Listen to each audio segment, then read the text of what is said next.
He took a shot of whiskey to gather his courage and approached her from across the bar. He'd seen her here before, her curly black hair and flannel shirt making her stand out a bit in this sea of name-brand dresses and trendy cocktails. She wasn't a cosmopolitan kind of girl. He'd watched her nurse the same tumbler of whiskey all night as she sat near the wall and watched the crowd. He'd learned to covet her smiles and laughs, that bright flash of sparkling teeth as some stage play of the human condition went on before her. Not that she had anyone to share her smiles and laughs with. Every time he'd seen her, she'd always been alone, and her joy seemed only to come from the people who heaved and thronged around her. She was an island in their ocean, and he was going to discover why tonight. As he made his way towards her, he couldn't help but wonder why no one else ever approached her. She always sat in the same dim corner of the Colonnade Bar, a run-of-the-mill bar in Seattle, Washington, with her back to the wall and her eyes trained on the byplay between the patrons. The Colonnade was not as crowded as the dance clubs or the upscale wine bars that dotted the city like ticks, but it did tend to attract a certain kind of people. Young college kids in their early 20s, bohemians looking to brusque on the small stage or talk to potential clients over craft beer, fishermen back from a long day on the decks, office drones, trust fund kids looking to rub elbows with the common man, and any other misfit who was just looking for a drink and some conversation were typical fare in a place like this. It was a friendly place, a somewhat chaotic haven, and those who frequented it often felt like they became family. But in the 2 years that Russell had seen her come in, only the bartender seemed to acknowledge her presence at all. Noelle had looked over at the woman when Russell asked about her and shook her head. "No, I don't think I know her name." This had been a few weeks ago, back when he was still gathering his courage to talk to her. Noelle had seemed the best one to talk to for information. Noelle was the owner of the bar and had been bartending here for quite some time. She seemed to know just about everyone here, and Russell figured that she would be the best source of information. Russell pressed her for more information about the strange woman, as she handed a frothing glass to a bearded hipster who'd pushed up to the bar to order. "Well, how long has she been coming here? Does anyone talk to her?" Noelle looked up from the shot she was pouring. As she looked at the woman, Russell saw the head of black curls look back towards the bar, and affix Noelle with a decidedly mistrustful look. "She doesn't talk to anyone. No one talks to her. I would suggest that you leave her be. For your own safety," Noelle said dismissively. For his own safety? The statement had seemed oddly chosen to Russell. Maybe Noelle knew more about her than she was letting on. Perhaps the woman was dangerous. That's why no one approached her. Maybe she had been coming here longer than even Russell believed. Maybe it would be safer not to approach her. As he parted the bar patrons, however, he had already made up his mind that he would talk to her. From the moment he had first noticed her, he had felt drawn to her for some reason. He almost felt like it was his fate to speak with her. Who was he to deny fate? The whiskey in his hand sloshed thickly as he walked, and he nimbly dodged some Chad in a visor as he stood up suddenly. His caw of indignation drew the dark-haired girl's gaze, and she seemed to notice Russell for the first time as he approached her table. She looked away, her casual posture now looking forced, but he couldn't help but notice the furtive looks she was casting his way, like a rabbit sitting a predator, like a hungry dog that doesn't want to bite. "Excuse me," Russell said, standing over her as she perched on a spindly chair. She ignored him, purposefully ignored him, and he could sense an unwillingness to acknowledge him that was almost spiteful. Her glances dared him to try her, confronted him with continuing down this path, and he worried that maybe she was unstable. Maybe Noelle had been trying to save him some trouble, trying to save the poor girl some face, and Russell had gone and made himself an unwilling star in the next public spectacle. He dipped his head a little and excused himself, turning slightly to go and hoping to be instantly swallowed by the crowd. When her hand came out and caught him by the arm, she had a strength that surprised him. He would not have expected such a grip from a 5'2" frame. "You've made the trip. You might as well stay." Her voice held a strange aura of languages. It sounded Irish, Slavic, Russian, Western European, the tones of the old country. Her voice had been places, seen things, lived through the Depression, survived the Spanish flu, and knew what it was like to be a stranger in a strange land. He had heard their first conversation 1,000 times in his head, but this was as far from the voice he had imagined as salt was from sugar. As he took his seat, the plastic cushion beneath him became a bear trap. "I'm sorry," Russell began. "I didn't mean to disturb you. I've been watching you from across the bar for a long time, and, well, I felt drawn to me," she said in that old worn voice. He nodded, entranced by her as he sat within arm's reach of her enigma. She smiled. "Would you believe that you're the first person to tell me that in a very long time?" He nodded again. "I don't understand how anyone can be in the same bar with you and not feel the same way. I felt the same way once, a long, long time ago." She looked down at her empty whiskey glass and seemed saddened by it. "When I sat down across from him at this very table." Russell leaned in a little, enchanted by her words as she spun her web for him. "When you sat down across from who?" he asked, almost dreamily. He would puzzle over how he'd felt that night for many nights to come, and all his brain could find to compare it with was the nature video they had sometimes watched in school. You see the fly walk into the mouth of the Venus flytrap, watch the jaws close around it, and ask how it could be so stupid as to walk straight into the jaws of death. The fly is a capable survivor, a quick little nuisance that evades the human hand with ease, but it still walks into its grave with no hesitation, as though it just can't help itself. When he remembered that night with her, he knew how that fly must feel when it narrowly escapes the mouth of the trap, when it glances back to find itself longing to return. "Would you believe that he told me someone would come to talk to me? That he told me to expect you? Isn't that funny?" "So funny," Russell said, dreamily, unable to stop himself. The whole world shimmered at the edges while he was around her. Russell never wanted this moment to stop. He was captivated, utterly bewitched, and he felt that he would gladly go on basking in her glory all night. On the other hand, she looked as though she were getting a little tired of the whole affair, and just as quickly as he had risen, Russell began to fall. What if she left? What if she just didn't want to talk to him? He didn't think he could stand it if she wasn't... He didn't even notice that she had taken his drink until it was already in her hand. She lifted it to her perfect Cupid's bow lips and took a sip. The last beads of the whiskey clung to them as she pursed them and blew atop the surface of the amber liquid. In that breath, a corona of light was born. Dazzling, it stunned him temporarily as he watched the universe dance in that brilliance. She brought the glass away from her lips and held it out to him, delicate hands wrapping the glass perfectly. He was powerless to stop himself from reaching out to take it. "Drink this. It might bring things back into focus." Russell drained the glass in a single pull, and things immediately began to change. The woman across from him didn't become less attractive. She didn't really change at all, but he became more aware of his surroundings and less aware of her. The busker on stage warbled back into consciousness. The sounds of the crowd rose from an insectile ree to something rumbling. He felt the edges around his vision harden as he looked at her. She was still cute, but she was now possessed of a look that led him to question her gender. Her flannel shirt and tight jeans now looked mannish, and her bouncy curls and facial features now made her look a bit androgynous. Had she always been this way? Why had he been so captivated by her? He jumped a little when Noelle put a glass of whiskey next to her elbow, but the woman just flipped a bill onto her tray and lifted the glass to her lips. Noelle, however, looked mad enough to spit fire. "You know the rules, Brandy. This is neutral ground. No hunting in my bar." "Relax, Nona. You know I do my hunting elsewhere. Besides, he's seeing a little clearer now. Aren't you, sport?"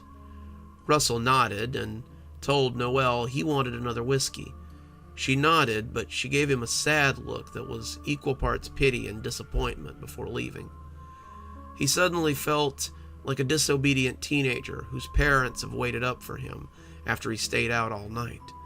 He wanted to call her back and apologize, but he felt silly and squashed the idea before it could take root. What would he begin to apologize for anyway? "You were saying?" Russell prompted as Noelle made her way back to the bar. The woman looked up from her drink and fixed him with a quizzical look. "You sure you want to hear it, kid? It's not a story to be taken lightly." Russell nodded, sure that he wanted to hear it more than anything in the world. She set her glass down and extended a hand across the table to him. "My name is Brandy, but when this story took place, they called me Elizabeth, Beth for short. I was 19, naive, and in love for the first time in my life. I met him in a bar, much like this one, and he changed my life forever. Have another drink, won't you? I think you'd be a lot happier with another drink." She lifted the glass to her lips again, and Russell watched as she breathed a corona of fire into the whiskey. He wanted it less this time, but he still reached for it. He downed it quickly, the whiskey like a bonfire burning in his guts when he swallowed it. Her face swam a little when he looked back up at her, the third glass settling sluggishly as his head swam. "He was young and swarthy when I met him. I believed he was the most handsome man at the bar, and I suppose he was. He had saved me from a handsy drunk about a week before, and I'd been building up my courage to speak with him. He tried to dissuade me, just as I tried to dissuade you, but to no avail. Glamour hits a human hard, and I was certainly no exception." Russell shook his head as Beth took a sip of her drink. As she talked, he started thinking that maybe she had spiked his drink with something. As he watched her drink, her nose, so cute and turned up, now looked pug-like, if not piggish. Her curly brown hair was a little less lustrous, more like old yarn that looked coarse as it sat against her skull. As she closed her eyes in mid-drink, Russell had to do a double take. Were those horns amongst her curls? He could clearly see one, a curly ram's horn that poked through her curls, but the other one hid behind a lock of yarnish hair. She seemed to notice as the glass came down, and grinned a little too brightly. "See something you like?" When Russell didn't respond, she shrugged and continued. "Where was I? Oh yes, my mysterious savior. He tried to talk to me, as I tried to talk to you, but I was so caught up in him that I barely heard him.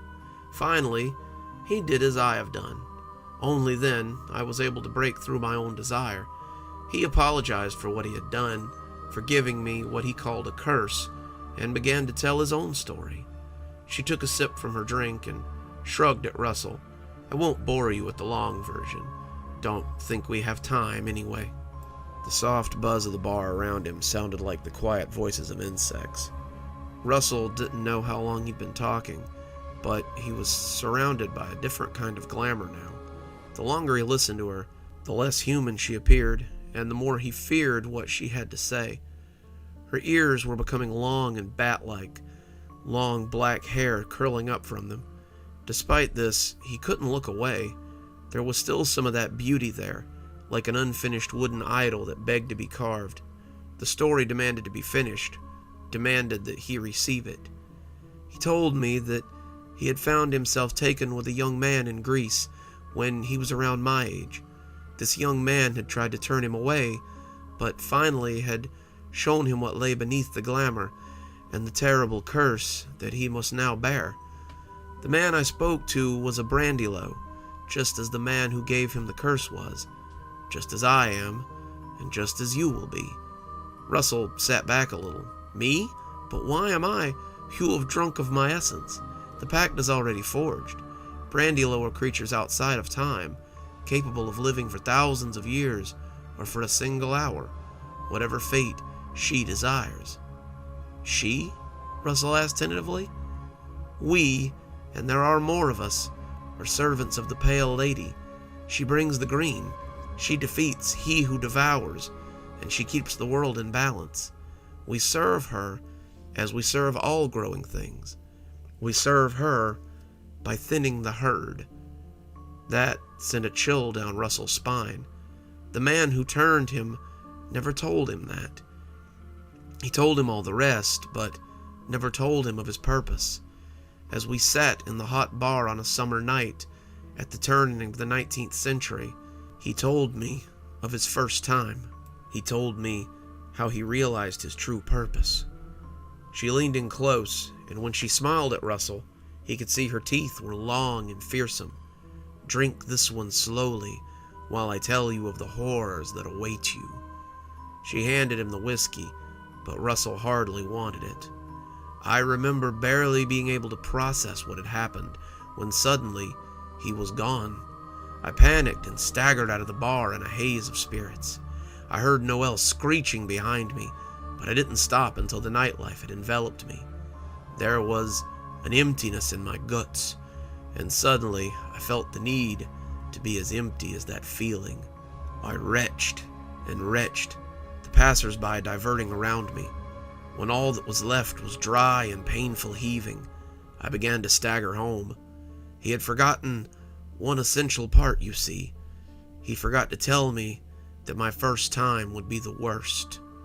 She drank off half of her glass, a glass Russell hadn't seen her refill, but seemed to be saving the other half for a special occasion. I staggered in, and there she was, waiting for me. My sister was a woman grown, 16 and so mature. When I came through the door, she ran to me to make sure I was okay. At that moment, I could smell her. I could smell her fear, her joy, the aroma of her slowly rotting meat. When she wrapped her arms around me, I felt my mouth press against her shoulder. She wanted to know where I had been and why I had been gone for so long, and she was so glad to see me, and so glad I hadn't been picked up by some bad man. Her sobs of joy suddenly turned to sobs of pain, however. She screamed in terror when I bit her, my teeth becoming knives as I wolfed down her flesh. I could feel the spot inside me filling then. She was filling me as she disappeared.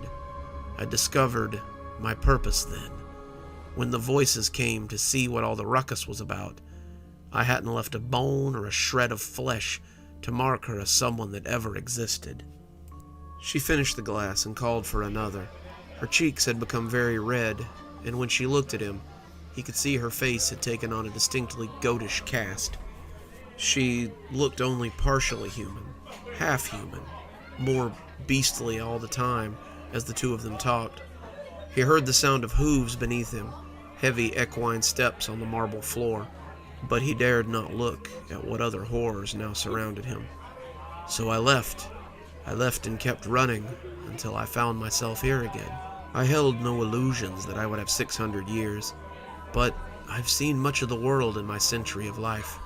I've seen much, learned much, eaten well on many occasions, but I have always lived with the knowledge that you would be waiting somewhere for me. Russell went to take a sip and found his own glass that was empty too. When had he drunk it? He had been so entranced by her story, and now, before his eyes, she had become more beast than woman. Her furry face was marked with dark brown hair, and as he stared, she seemed to wobble like a mirage before his stunned eyes. He told me you would be, that one day you would be waiting for me in this bar, and it would be my time to go. His time lasted nearly 900 years, but it seems my own has hardly begun. Russell shook his head, trying to clear it. But why? Why must it be this way? Brandy shrugged. You got me, kid. This is how it's always been. One Brandylou transfers his power to the vessel, who can penetrate their glamour. But I was fooled by your glamour. You had to... You saw me in the first place, despite me not wanting to be seen. The rules are very clear about what must be done. Don't fret too much. I've lived a long life, eaten well when I had to, seen much of the world, and can die with no regrets. In a way, I suppose it's a blessing. I do not envy you what you must do. There's a war coming, Russell. The carefree days will soon pass, and when the cold comes again, the Brandylou will be summoned to her side, and once more called to serve their queen. But as for me, she drank the whiskey off and saved only the smallest puddle at the bottom. My time has come. Good luck, kid. Russell had so many questions, so many things he wanted to ask, but suddenly, the hooves were behind him again, and this time he did turn to see their owner. Behind him stood a strange beast the color of spring mud. Her feet were scrunched into wicked hooves. Her legs seemed to have too many angles to be comfortable to walk on. She wore an apron. The garment looked odd as it hung over her torso like a child's nightshirt, and it held a tray in one hand. Her eyes bore into him, and he was suddenly aware that this was Noelle. She was a creature who had lived hundreds of years ago and still served at this halfway house of oddities. She shook her head slowly, the green eyes full of summer fire, as she surveyed this new thing that had taken Russell's place. She did not seem to approve. "The accords with strange mean that I tolerate you, Brandylou, but they do not mean that I like it. You will find shelter here, but mark my words. These walls are neutral ground, and I will suffer no hunting here. Find your sport elsewhere, or be dust before your time." Russell gulped and shook his head. "Noelle, it's me. It's Russell. You know me." Her gaze never faltered. "Whatever you were is now gone. What you are will follow my rules, or be damned for it." "But she's the Brandylou. I'm only..." "There's no one here but you, loathsome creature. I will suffer no tricks and tolerate no bloodshed. Be about your business and do not linger." And with that, she clopped off as Russell sat gape-mouthed. He turned back to ask what Noelle had meant, but found his companion was nothing but a pile of clothes and a spilled puddle of whiskey. Whatever she had transferred in that final drink had been given, and now, Russell knew, it was he who must go on. It was he who must carry on in her stead. It was he who must be the Brandylou. Good evening, everyone. It's me, Dr. Plague. Thanks so much for joining me for tonight's story. The Brandylou and the Pale Lady are two creatures we haven't talked about much here, but will certainly come up in later stories. So if you enjoyed them, keep an ear out. I'm sure you'll hear more about them. Let's go ahead and thank our sponsors before we sign off. Thanks to Leslie Lou Riddle and Janet for being our Spooky Skeleton tier contributors, and thanks to Glenn Jenkins for being our Ghost Rider tier contributor. Thanks, fellas. We just couldn't do it without you. If you too would like to support the show, come on down to Patreon. For just $5 a month, that's the cost of a $5 footlong a few years ago, you too can be a part of this show and have your name read out at the end of every TikTok and every YouTube video that I do. If you'd like to buy a book, there's a link below. I have all my books up on Amazon. We're reading Dark Vortex, but we're only a couple of stories shy of being done, so maybe go ahead and pick up your copy of Dark Journeys, or a copy of Stragview. I always recommend Stragview. It's one of my favorites, and I hope it's one of yours too. And as always, thanks for stopping by. Dr. Plague, signing off. Have a wonderful evening.